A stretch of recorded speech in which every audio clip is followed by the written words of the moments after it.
Halo guys, mari kita belajar bareng yuk. Semoga ilmunya bermanfaat. Nah, kita akan membahas tentang farmakokinetik. Nah, ilustrasi kasusnya ya. Nyonya T, usia 18 tahun, mahasiswa, mengeluh demam sejak tadi pagi. Untuk mengurangi keluhannya, ia minum obat penurun panas, tablet paracetamol 900 mg.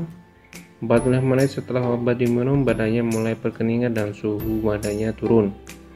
Obat paracetamol diminum lewat mulut bekerja mempengaruhi pusat pengaturan napas di otak. Efek panas turun. Anda berjalan obat dari mulut sampai dengan otak. Yang kedua, saudari R, 25 tahun, ditangkap polisi saat sedang pesta narkoba. Di kamarnya ditemukan ribuan tablet amfetamin untuk membuktikan bahwa dia seorang pemakai amfetamin. Polisi meminta untuk dilakukan pemeriksaan sampel urin.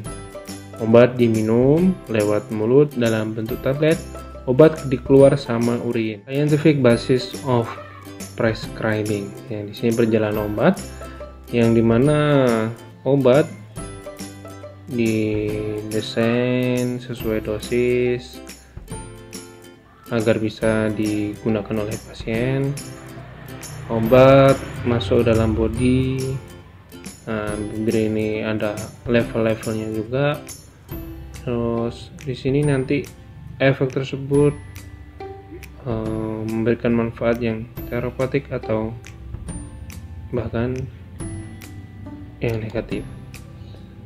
What the body does to the drug. Dinamika perjalanan obat dalam sistem biologi. Suatu obat dalam tubuh dapat memberikan efek jika obat tersebut dapat mencapai tempat kerjanya pada dosis atau konsentrasi tertentu untuk periode waktu tertentu. Yes. Rute pemberian obat yaitu sistemik, di mana ada dua, enteral dan parenteral. Kalau enteral bisa mulai dari oral dan mukosa, sublingual di bawah lidah, bukal, nasal, hidung, vagina, dan rektal. Parenteral lewat intravena, intramuskuler, subkutan, intraperitoneal, dan intraarterial, serta intratekal. Kalau topikal, ini bisa melalui dermal, kulit, dan inhalasi pernapasan. Route of administration. Ya, ini kan intravena. Obat dimasukkan ke vena, masuk ya, masuk ke dalam hati, masuk terus masuk ke jantung nih ya, jantung, terus di melalui paru-paru. Nah, di sini kan kaya dengan oksigen. Leftward dan backward, leftward, bilik kanan, bilik kiri, langsung dikirim kotak. Nah, ada sinyal kotak, wah ada obat ini. Nah, habis itu obat bisa menyebar ke usus. Ini bisa melalui oral atau vena usus. Setelah itu usus, intestin, serap, masuklah ke dalam liver. Liver ini obat disaring lah. Nah, kemudian setelah itu dikirim lagi ke otak ini. Wah, ada obat di sini masuk. Nah, setelah itu obat masuk ke area body melalui perjalanan tadi. Nah, ini ya bronchialis. Ini adalah paru-paru kita. Ini paru-paru kita ya.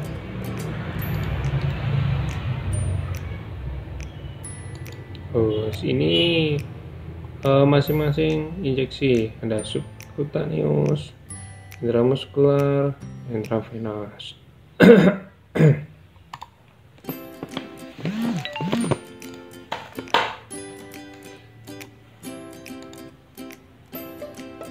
Nah, ini gambarnya ya, yang asli dari buku. Bentuk sediaan obat sesuai dengan rute pemberian obat oral, tablet, sirup. Nah, ini inhalasi dari bisa di spray, bisa di inhaler, dermal kulit ini bisa dari krim dan salep. Bagaimana berjalan obat dalam tubuh? Melalui proses absorpsi, distribusi, metabolisme, dan ekskresi. Bisa disingkat ATME ya. Absorpsi, proses di mana obat masuk ke dalam tubuh melalui sirkulasi dari tempat ia diberikan. Kemudian distribusi, proses di mana obat meninggalkan sirkulasi dan masuk ke jaringan. Metabolisme, proses di mana enzim mengkatalise perubahan kimia obat menjadi lebih polar, metabolit sehingga mudah diekskresikan. Eliminasi, proses di mana obat atau metabolis keluar dari tubuh, misal obat keluar lewat ginjal bersama urin. Prinsip farmakokinetik yaitu absorption. Nah, ini intinya adalah free drug in circulation. Plasma protein masuk di sini. Biotransformation, terus tissue steric, fat muscle bond, terus eliminasi, target site of value. Nah, ini gambarnya ya, bisa diurutkan mulai absorption. Absorpsi biasanya ini adalah organ usus ya, oral intake. Nah, masuk dalam usus. Nah, ini menjadi portal blood. Distribution. Nah, ini ya absorption, ini yang warna kuning-kuning ini. Nah, ini termasuk absorpsi ini. Ini injeksi lewat pembuluh darah, inhalasi paru-paru. Ini oral, intake oral bisa dari usus. Nah, semuanya didistribusikan ke liver, jantung. Nah, di sini terjadi drug biotransformation. Nah, mulai metabolismenya ada di sini. Ya, ini metabolisme di ginjal ini. Free drug, ini metabolisme dipecah ya menjadi kimia yang bisa diterima oleh jaringan. Kemudian obat tersebut akan dieliminasi, keluar bisa lewat usus lagi, usus besar. Nah, ini melalui fesis atau pup ya.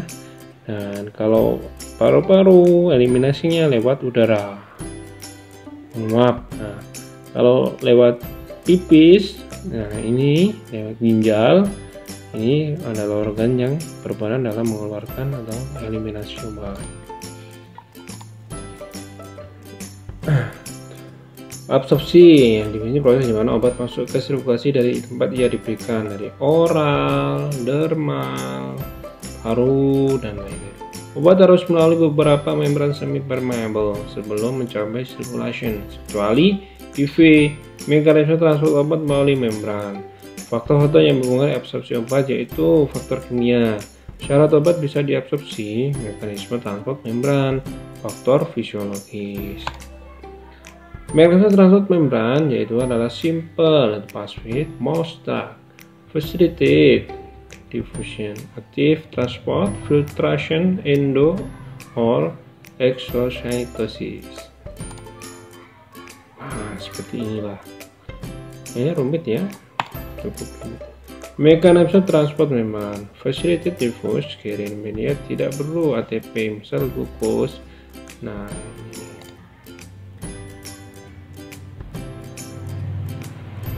pasif diffusion, transport obat melalui permukaan lipid lemak merupakan mekanisme utama absorpsi obat, yaitu syarat obat yang bisa melalui difusi pasif yaitu larut lemak, ukuran molekul kecil, tidak bermuatan non-ion. Derajat ionisasi, makin banyak yang terion maka makin sedikit yang diserap. Ditungkat oleh sifat kimia obat. Sebagian besar obat bersifat elektrolit lemah, asam lemah atau asam basa lemah. pH lingkungan, obat asam lemah akan terionisasi jika berada pada lingkungan basah. Obat basah lemah akan terionisasi jika berada pada lingkungan yang bersifat basah. Misal, amfetamin pH sama dengan 10, absorpsi di lambung pH 2, sedikit karena banyak yang terion. Lipid solubility ditentukan oleh ionisasi, merupakan faktor utama yang menentukan kelarutan dalam lemak. Obat yang terionisasi charged, kelarutan dalam lemak berkurang. Sifat fisik dan kimia molekul obat. Sebagian besar obat mempunyai seperti ini, BM 500 sampai 1000 biomolekuler. Ini lebih dari 1000 sulit diabsorpsi. Sebagian besar obat bersifat elektrolit lemah, sel membran bersifat hidrofobik, lipid bilayar. Nah, ini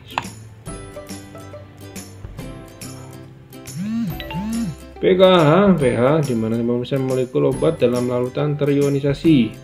Persamaan Henderson, Hesse-Bates. Nah, ini pH, ini warna ini. Nah, ini rumusnya. Nah, bisa dilihat ini rumusnya.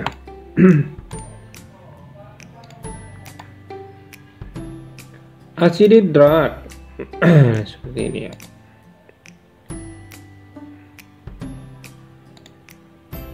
Ion trapping. Nah, aspirin bersifat asam lemah. Di lambung pH 2 sampai 3. Sebagian besar aspirin tidak terion. Nah, absorpsi meningkat. Di intestin pH 5 sampai 6. Aspirin terion, absorpsi menurun. Di sirkulasi pH 7,4, aspirin sebagian besar terion. One aspirin move from stomach to blood is trapped in blood, not move easily from blood back to stomach. Bioavailabilitas F ialah kadar obat yang bisa mencapai sirkulasi setelah diabsorpsi. Nah, seperti ini ya.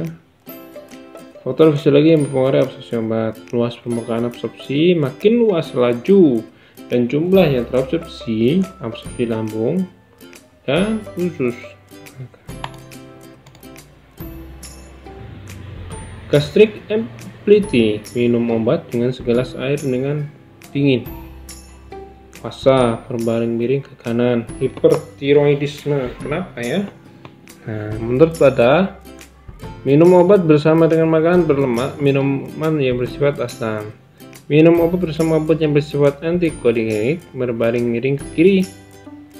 Nah, first pass metabolisme. Invasive pre-systemic first pass effect. Metabolisme yang terjadi sebelum obat masuk ke sirkulasi sistemik dilakukan oleh hepar utama, dinding usus halus. Akibatnya menurunkan efikasi. Keyakinan obat proral dapat diatasi dengan memberikan dosis lebih tinggi, misal propranolol. 5 memberikan PS 100 mg. Ekstensif metabolisme, pemberian secara proral tidak memungkinkan, misal lidocaine. First pass effect, vena porta. Faktor yang mempengaruhi absorpsi obat di sini faktor kimia. 4 or base degree of 4 ionization. Nah, seperti ini ya. Keuntungan dan kerugian masing-masing rute pemberian obat. Kalau oral, intestin, nah perjalanan oral itu panjang sekali melalui beberapa organ. Kalau oral, keuntungannya relatif cepat, tidak menyakitkan, mudah, aman, tidak memerlukan alat khusus atau bagian orang lain. Sebagian besar oral obat dapat diberikan per oral. Kerugian, tidak bisa memberikan efek sangat cepat karena banyak organ yang harus dilewati. Beberapa obat rusak di GI tract. Insulin, contohnya insulin kokain. Ini di lambung ya. Absorpsi obat bervariasi, dapat menyebabkan gangguan GI tract. Tidak dapat dipakai pada keadaan pasien tidak kooperatif, contoh vomit, tidak sadar. Nah, nggak mungkin kan kasih oral. First pass effect menurunkan bioavailability. Per injeksi, intravena, subcutaneous, intramuscular, absorpsi melalui difusi dan dipengaruhi oleh aliran darah. Keuntungan, Onset cepat, terhindar dari first pass, bioavailability sempurna.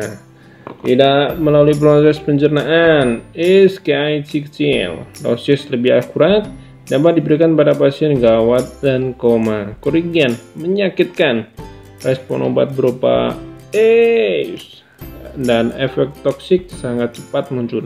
Potensial terjadi infeksi, obat yang sudah masuk tidak dapat dikeluarkan, dikerjakan oleh orang yang punya keahlian.